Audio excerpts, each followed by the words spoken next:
हैं आप सभी अच्छे और प्रसन्न होंगे। चलिए आज हम पढ़ते हैं पाठ 18 अपठित बोध। करते हैं इस पाठ की शुरुआत। अपठित बोध वह अंश होता है जो पहले कभी ना पढ़ा गया हो। इसके अंतर्गत अपठित गद्यांश या अपठित पद्यांश आते हैं। चलिए पहले जानते हैं अपठित गद्यांश किसे कहते हैं। अपठित गद्यांश वह होते हैं जो एक पैराग्राफ के रूप में जो कभी ना पढ़ा गया हो वह पैराग्राफ दिया जाता है, जिसके द्वारा हम प्रश्नों के उत्तर उसमें से छांटते हैं। उसी तरह अपठित पद्यांश होता है जिनमें कुछ पंक्ति होती है और उसी को पढ़कर हमें प्रश्नों के उत्तर जानने होते हैं। ठीक है, चलिए सबसे पहले पढ़ते हैं अपठित गद्यांश। जानते हैं अपठित गद्यांश किसे कहते हैं। जिन गद्यांशों को पहले ना पढ़ा गया हो उसे अपठित गद्यांश कहते हैं। अपठित गद्यांश का उत्तर लिखने से पहले निम्नलिखित बातों का ध्यान रखना चाहिए। जैसे सबसे पहले गद्यांश को 2-3 बार ध्यान पूर्वक पढ़ना चाहिए। नंबर 2, दिए गए प्रश्नों को ध्यान पूर्वक पढ़ना चाहिए। नंबर 3, प्रश्नों के उत्तर संक्षिप्त होने चाहिए। नंबर 4, शीर्षक छोटा होना चाहिए। ठीक है, अब नीचे कुछ अपठित गद्यांश दिए गए हैं जिन्हें पढ़ना है और समझना है। पहला है, चलिए पढ़ते हैं। मानव और प्रकृति का संबंध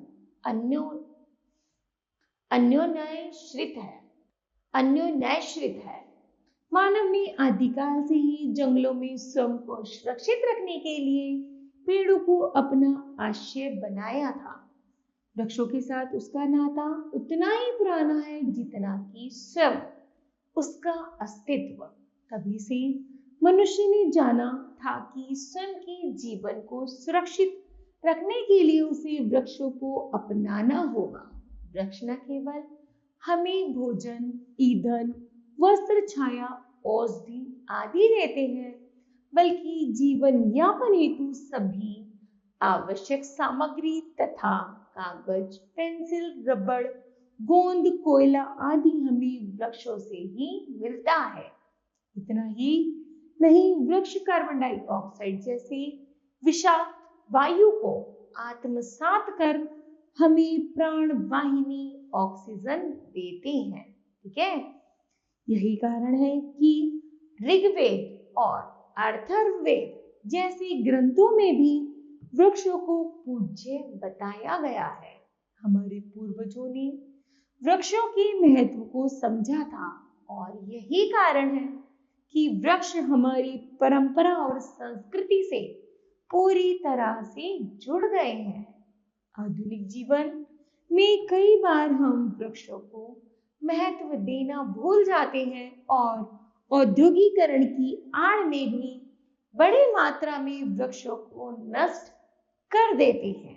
परिणाम स्वरूप पर्यावरण में होने वाले परिवर्तनों ने हमें चेतावनी दी है कि यदि हम अपना जीवन बचाना चाहते हैं तो हमें वृक्षों को बचाना होगा। उपयुक्त गद्यांश को पढ़कर पूछे गए प्रश्नों के उत्तर दीजिए। पहला है, वृक्षों से हमें क्या क्या प्राप्त होता है। ठीक है, उत्तर है, वृक्षों से हमें भोजन, ईंधन, वस्त्र, छाया, औषधि आदि प्राप्त होता है। दूसरा है, वृक्ष कौन सी विषाक्त वायु को आत्मसात करते हैं। उत्तर है, वृक्ष कार्बन डाइऑक्साइड जैसी विषाक्त वायु को आत्मसात करते हैं। आगे है, पर्यावरण में होने वाले परिवर्तन ने हमें क्या चेतावनी दी है। पर्यावरण में होने वाले परिवर्तनों ने हमें चेतावनी दी है कि यदि हम अपना जीवन बचाना चाहते हैं तो हमें वृक्षों को बचाना होगा। आगे है, वृक्ष हमारी परंपरा और संस्कृति से कैसे जुड़ गए हैं। तो ऋग्वेद और अथर्ववेद जैसे ग्रंथों में वृक्षों को पूज्य बताया गया है। हमारे पूर्वजों ने भी वृक्षों के महत्व को समझा था। इसी कारण वृक्ष हमारी परंपरा और संस्कृति से जुड़ गए हैं। आगे है, निम्नलिखित शब्दों की विलोम शब्द लीजिए जैसे आवश्यक का अनावश्यक, जीवन का मृत्यु, व्यवस्थित का अव्यवस्थित और छाया का धूप। उसके बाद है गद्यांश में से 4 संयुक्ताक्षर शब्द ढूंढकर लिखिए। पहला है अस्तित्व, आत्मसात, संस्कृति और विषाद। निम्नलिखित शब्दों के दो दो पर्यायवाची लिखिए। जैसे वृक्ष का है तरु पेड़, मानव का मनुष्य आदमी, जीवन का है जिंदगी और प्राण। इस तरह हमें अपठित गद्यांश के पढ़ना है, फिर उसके प्रश्न के उत्तरों को लिखना है। ठीक है, आगे है अपठित पद्यांश। नीचे कुछ अपठित पद्यांश दिए गए हैं, इन्हें पढ़िए और समझिए। पंक्ति है वह पावस का प्रथम दिवस जब पहली बूंद धरा पर आई, अंकुर फूट पड़ा धरती से नव जीवन की ले अंगड़ाई। धरती के सूखे अधरों पर गिरी बूंद अमृत सी आकर, वसुंधरा की रोमवली सी हरी दूब पुल की मुस्काई। ठीक है, चलिए इसको पढ़ते हैं। यहाँ पर कवि ने वैसे इन पंक्तियों में बरसात का वर्णन किया है। जब बारिश धरती पर आती है और धरती पर आती है, जब उसमें से पौधों का अंकुर फूटता है, कैसी हरियाली छाती है, तो उसका वर्णन यहाँ पर किया गया है। चलिए, पहला है पद्यांश के लिए उपयुक्त शीर्षक कौन सा है? धरती, भादो, पावस का दिवस या रोमावली? तो ये है पावस का दिवस। बारिश की पहली बूंद धरती पर गिरते ही क्या हुआ? अंकुर फूट पड़ा, है ना। धरती का पर्यायवाची शब्द कौन सा है? तो धरती का पर्यायवाची शब्द है वसुधा।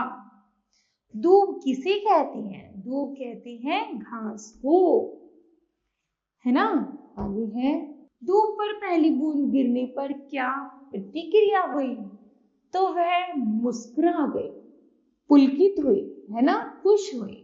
ओके, ठीक है। तो इस तरह बच्चों यह पाठ पूरा होता है। मुझे आशा है यह गद्यांश और पद्यांश आपको भली भांति समझ आया होगा। धन्यवाद।